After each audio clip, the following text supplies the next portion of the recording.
Welcome back to MG Sports. It's John Stewart, of course, your host, and it's a Monday, so you know what time it is.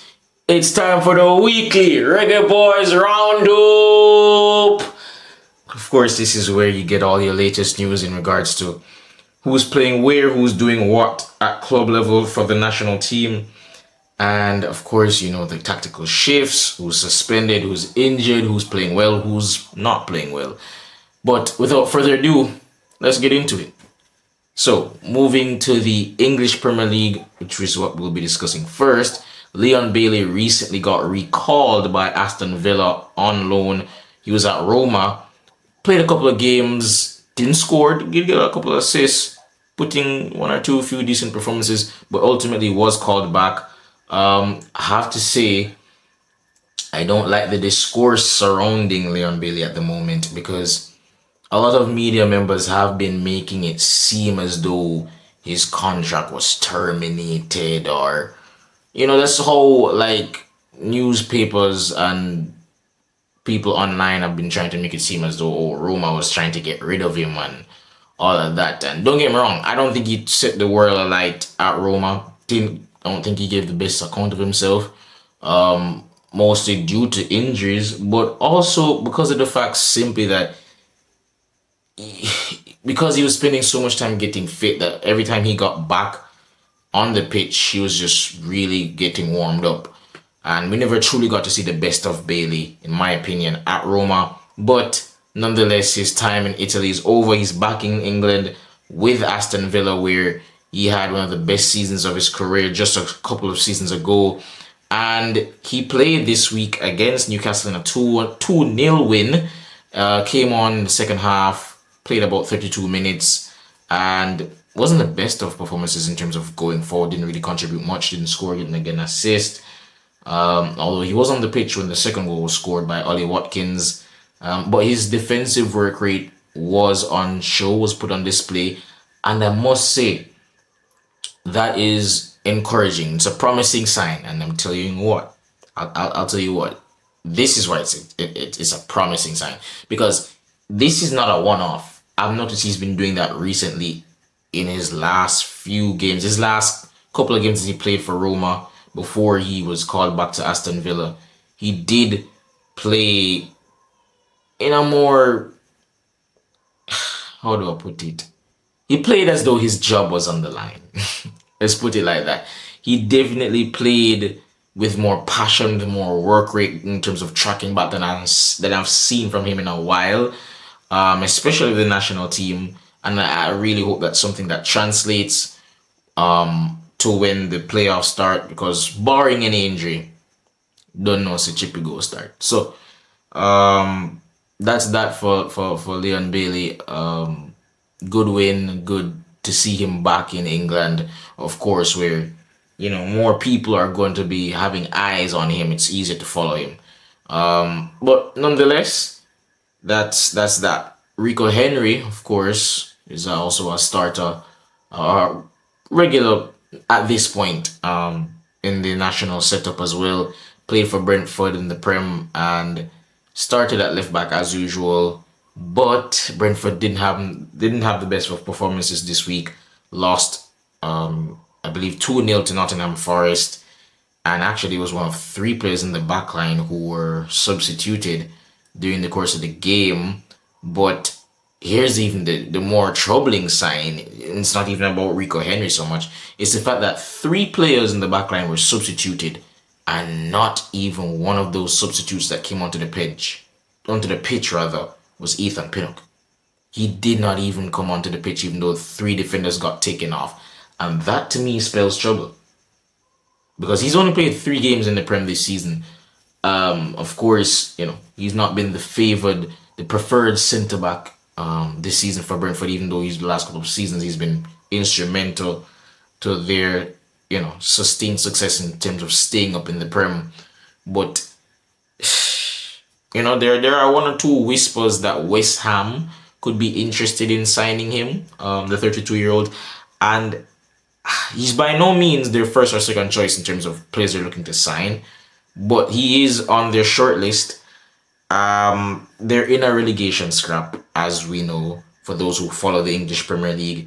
And they've already made quite a number of signings, which means they're in desperation mode right now, which means I wouldn't be surprised if they actually, if they actually went out and actually get him. So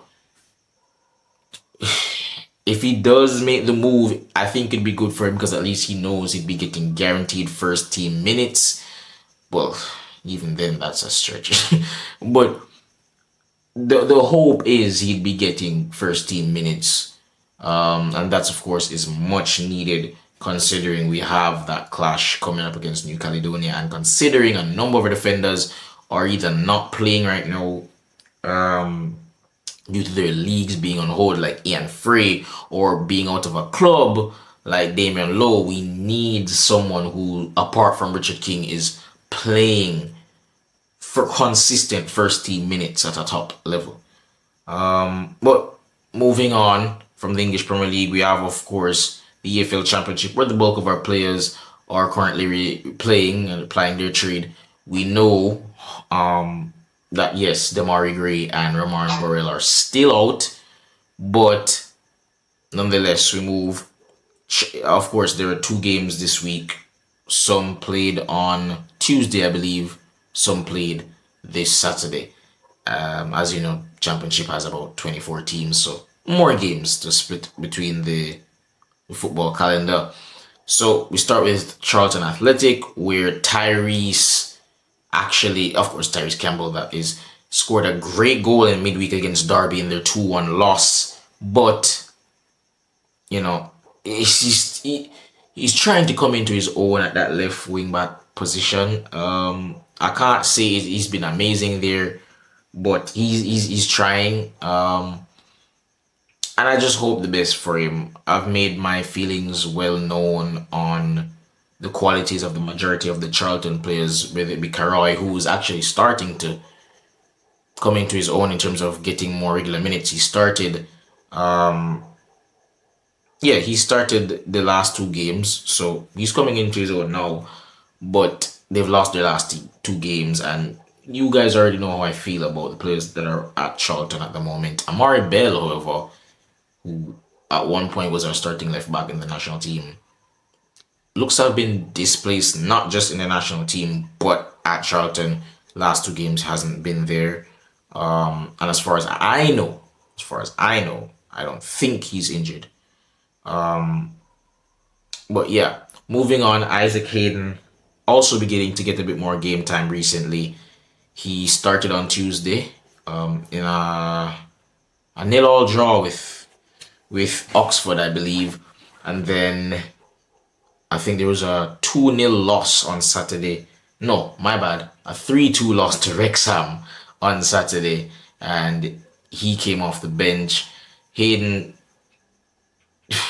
I'm not gonna say y'all know how I feel about him at this point in time. Of course, Kadamatri, same old. Started both games, both of them being 2-0 losses, I should say. And what's interesting about that point is that we know they're last in the Championship at this point, Sheffield Wednesday. And it seems the coach is in desperation mode because he tried Kadamarchi in a supporting role behind the striker with his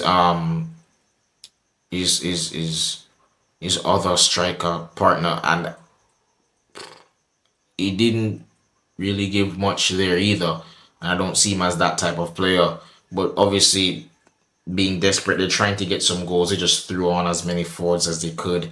Hoped something would stick. Didn't work.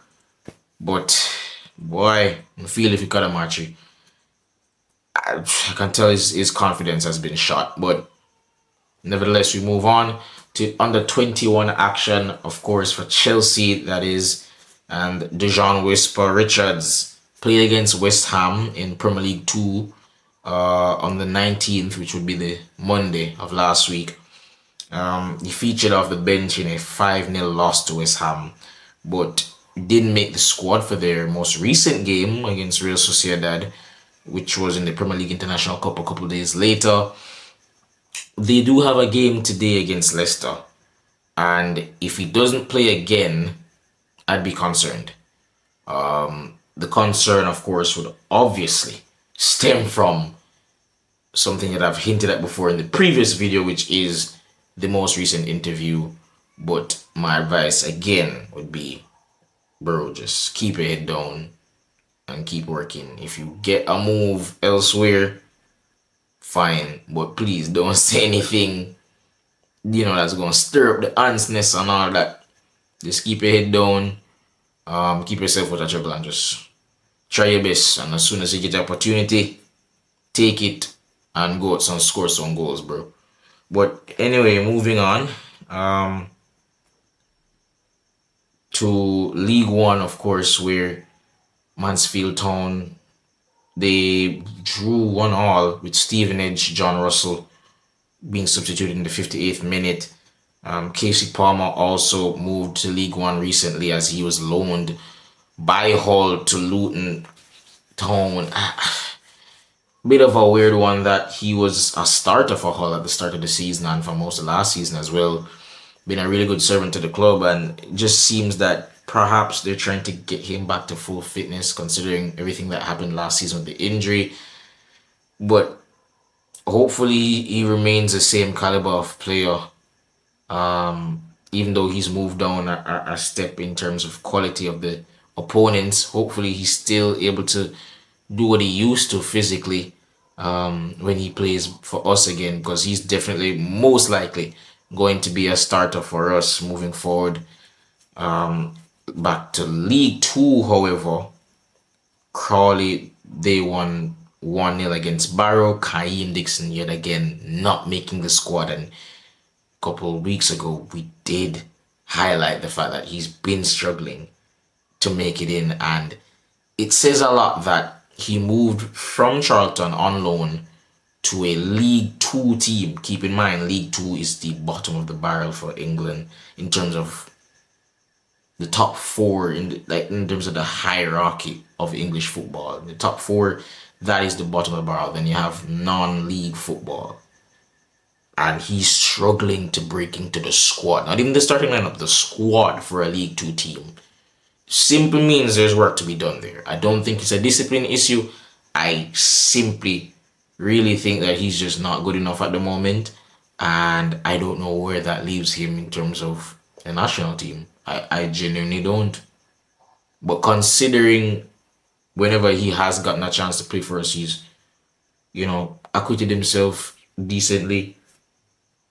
I doubt anything will change, but it's good that we're seeing more players being given a chance, such as with the practice game, so we can just at least have a look at some players who may make a difference, bring some fresh legs, bring some, minds that are not as wearied by tumultuous league campaigns overseas. Who knows? But also in League Two, Tyrese Hall came off the bench in Notts County's 1-0 win against Crewe Alexandra. His situation's a bit different in that he is a regular starter, but ever since the transfer saga has been going on in terms of whether or not Tottenham will be calling him back, or Southampton or Hull will, buy him, that whole thing has taken a toll in terms of, I don't want to say his attitude, but his form has dropped off. So I'm wondering what's going on there.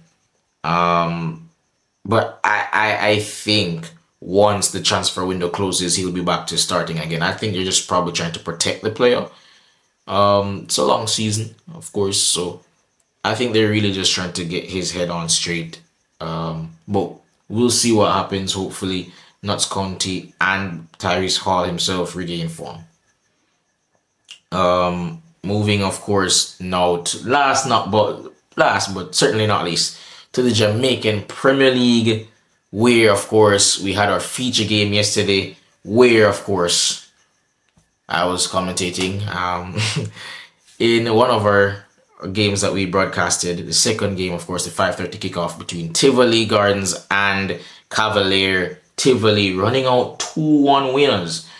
Can't say it's a big shock, but it definitely was somewhat of an upset. Beating defending champions Cavalier 2-1 thanks to a sensational free kick, really, from Nicalia Fuller. Wonderful goal.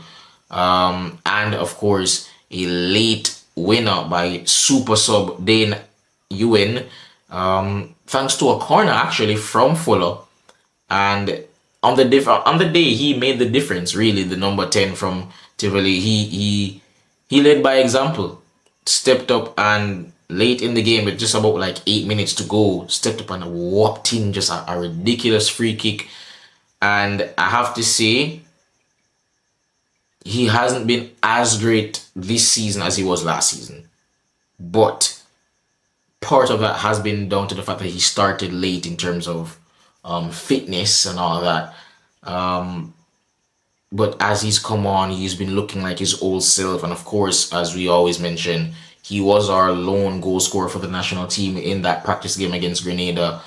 And here, right on the nose of the now interim coach for the national team, Rudolph Speed, who was in attendance, given that still technically the head coach for Cavalier. I have to say that was a performance that is definitely, worth considering if you're the coach of the national team. You're saying, why? I look on Kadamarch and I really go on with nothing. I look on Kaim now get no game. I look on a bunch of players who are either injured or out of form, or in the case of Mikel Antonio, considering retirement at this point. And I'm saying one or two of these Jamaican Premier League players are, they do their thing. And speaking of, a player who's, I believe, of the same age, Nikhil Ellis, who, despite the fact that Racing as a collective will be disappointed because they dropped points as they have a title charge going on. They dropped points against Portmore United, who are also in the top 4. Nikhil Ellis did score his 6th goal of the season, and yeah, I think there's a race really going on between those two, a battle going on between those two, playing, of course, taking up similar positions on the pitch, and we could see either one of them really, or maybe both, breaking into that March team should they keep up form and should certain things persist in terms of form from players overseas or injuries or whatever it is. Though they'll be starters, but they could make the bench as options, just to give Speed some food for thought. But nevertheless, have to say, big up Nicalia Fuller, by far the best dead ball specialist here on the island. And if he just keeps his head down and keeps working, I know for sure that he's gonna have a great career. But yeah, that's pretty much it. That's it for today. And of course, I've been your boy John Stewart, bringing you the weekly Reggae Boyz roundup, where you get your news on how the players are doing at club level. And yeah, that's it. Stay clear. Jesus Christ, mess up your outro. Stay safe, and God bless.